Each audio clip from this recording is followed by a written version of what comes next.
Hello दोस्तों, आज हम फिर से एक नए बिंदु के साथ आपके समक्ष प्रस्तुत हैं। दोस्तों, पिछले वीडियो में आपने फल के बारे में जाना था। आपको पता है फल के अंदर एक विशेष संरचना होती है जो आगे चल करके एक नए पौधे को जन्म देती है। उस विशेष संरचना का नाम बीज है। सो आइए हम आज बीज का अध्ययन करते हैं। एक जो प्रारूपिक बीज होता है वह मुख्य रूप से कुछ विशेष संरचनाओं का बना होता है। इसके सबसे बाहर की तरफ एक आवरण होता है, एक कोट होता है जिसको हम कहते हैं बीज आवरण या सीड कोट। इसके अंदर विशेष संरचना होती है जिसको हम कहते हैं बीज पत्र या कार्टिलेडन्स।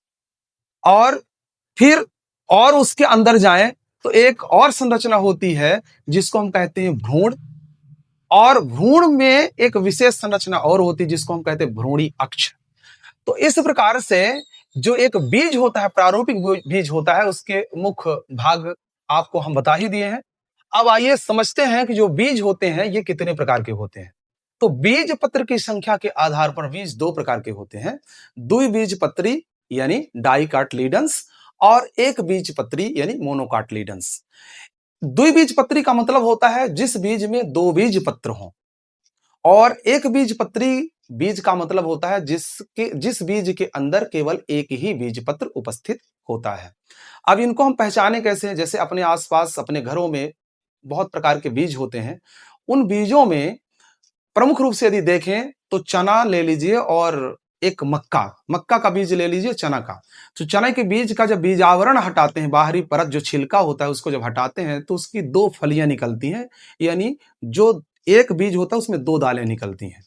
इसी प्रकार यदि इससे हम समझते हैं कि ये दो बीज पत्र वाला यानी दो बीजपत्री बीज है। और यदि मक्का को आप बीज आवरण उसका हटाएंगे तो उसमें ऐसा कुछ नहीं होता है, उसमें एक ही बीज पत्र होता है। तो आइए हम अपने आसपास के इसी तरह से बहुत सारे से बीजों को हम पहचान सकते हैं कि कौन सा बीज एक बीजपत्री है और कौन सा द्विबीजपत्री है। ये तो इनके प्रकारों की बात हो गई। आइए अब इनकी संरचना क्या कहती है। संरचना में देखें तो सबसे पहले हम देखते हैं द्विबीजपत्री बीज। द्विबीजपत्री बीज में संरचनात्मक दृष्टि से देखें तो सबसे पहले और बाहर की तरफ जो आवरण होता है उसको हम कहते हैं बीज आवरण यानी सीड कोट। ये एक बीज है, इसके बाहर की तरफ जो ये आवरण है इसको हम बीज आवरण या सीड कोट कहते हैं। द्विबीजपत्री का जो बीजावरण होता है मुख्य रूप से दो स्तरों या दो सतहों का बना होता है। एक है बाह्य बीज चोल और दूसरा होता है अंतः बीज चोल। जो बाह्य बीज चोल होता है उसको कहते हैं टेस्टम और जो अंतः बीज चोल होता है उसको कहते हैं टेगमेन। तो इस प्रकार से द्विबीजपत्री का जो बीजावरण होता है वह टेस्टम और टेगमेन से मिलकर बना होता है। अब हम यदि बीजावरण के अंदर की तरफ चलें तो इसमें दो बीज पत्र उपस्थित होते हैं और उन दो बीज पत्रों के बीचों बीच भ्रूण उपस्थित होता है यानी एम्ब्रियो होता है। तो दो बीज पत्र जो है, इन दो बीज पत्रों को की वजह से ही हम इसको द्विबीजपत्री कहते हैं, जैसे कि पूर्व में आपको हम बता चुके हैं। तो दोनों बीज पत्रों के बीच में यहां भ्रूण उपस्थित है।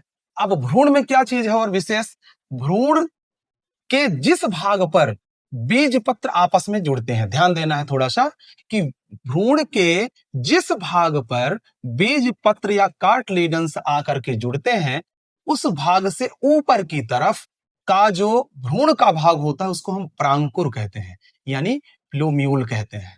ठीक है, यानी जहां पर बीज पत्र जुड़ रहे हैं भ्रूण से उससे ऊपर का जो भाग होगा वो क्या होगा, प्रांकुर या प्लूम्यूल कहलाता है।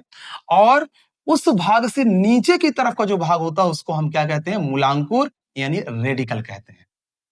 प्रांकुर से तने का विकास होता है और मूलांकुर से जड़ का विकास होता है। ठीक है, तो इस प्रकार से हमने देखा कि जो दो बीजपत्री बीज होता है उसमें दो बीज पत्र और दो बीज पत्र के अतिरिक्त दो संरचनाएं प्रांकुर और मूलांकुर पाई जाती हैं। अब एक संरचना और होती है जिसको हम कहते हैं भ्रूणपोष यानी एंडोस्पर्म। तो भ्रूणपोष के आधार पर द्विबीजपत्री बीज दो प्रकार के होंगे, अभ्रूणपोषी और दूसरा हो जाएगा भ्रूणपोषी। अभ्रूणपोषी जिसके अंदर भ्रूणपोष या तो है नहीं और या कि पतले आवरण के रूप में है। तो इसमें कौन कौन हो जाएंगे, इसमें चना है, मटर है, सेम है। और भ्रूणपोषी बीज के अंतर्गत कौन आ जाएंगे, अरंड है और जितने भी तिलहनी हमारे जिनसे तेल निकलता है ऐसे बीज इसके अंतर्गत आ जाएंगे। एक खास और बात बता दे रहे हैं कि जो द्विबीजपत्री बीज होता है उनके बीज पत्रों में भी भोज्य पदार्थों का संग्रह होता है जो भ्रूण के विकास के लिए पर्याप्त होता है।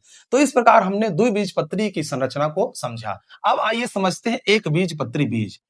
तो एक बीजपत्री जो बीज होता है, इस पूरे बीज में यदि देखें तो अधिकांश भाग एक विशेष संरचना ले रखती है। वो कौन सा भाग होता है? भ्रूणपोष या एंडोस्पर्म कहते हैं। यानी पूरे बीज का अधिकांश भाग कौन लेके रखता है? भ्रूणपोष।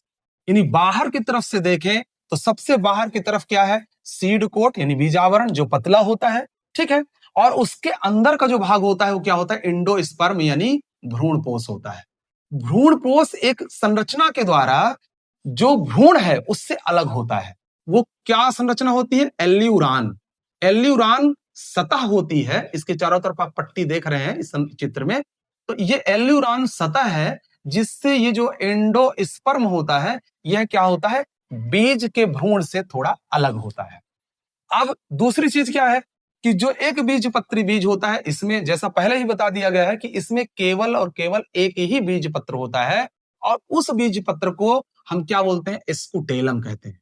जो एक बीजपत्री बीज होता है उसके बीज पत्र को हम क्या कहते हैं? स्कुटेलम कहते हैं। इस बात को ध्यान रखना बहुत महत्वपूर्ण है ये, ठीक है। दूसरी चीज क्या है? इसमें और क्या क्या संरचनाएं हैं?